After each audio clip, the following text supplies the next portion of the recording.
Des planches pour accéder à ce commissariat dans la commune de Douala 4e. L'eau va emporter la pozolane. Mais même si on met la pozolane, L'image traduit le calvaire qu'endurent en cette saison de pluie les populations de cette partie de la ville de Douala. Des inondations qui n'épargnent guère les services publics. Mais même si on met la pozolane, Sur le terrain, le chef de l'exécutif municipal parcourt quelques quartiers de sa commune où il partage avec les riverains les dures réalités de leur quotidien. De Forêt-Bas à Sodiko en passant par Raï ou encore au quartier bilingue, la situation est la même. Des inondations à la moindre pluie du fait d'être non curés. Ici, l'impact est énorme. Déjà avec les femmes enceintes, déjà également avec les mounmoutes. Il y a aussi les riverains qui n'arrivent pas à nous respecter. Tous les déchets, ils versent sur les drains. Participer à l'ouverture des drains de Sodiko tout à l'heure.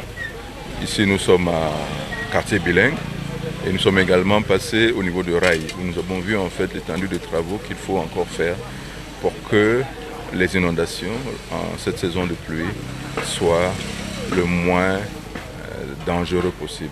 Population et exécutif municipal, chaque partie est appelée à jouer sa partition pour venir à bout des inondations et améliorer les conditions de vie des populations.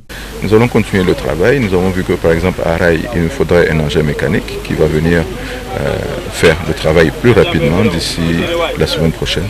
Et nous espérons qu'avec tous ces travaux, on pourrait avoir un peu moins de dégâts lors des inondations. Nous avons demandé également d'éviter de considérer les drains et les cours d'eau comme des dépotoirs.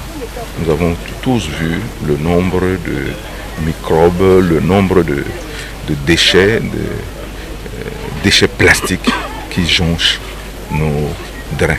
Et aujourd'hui, les inondations sont amoindries. Ça ne veut pas dire que c'est fini, c'est pas fini. Mais c'est amoindri, parce qu'il y a beaucoup plus encore. Ça nous aide à pouvoir vivre.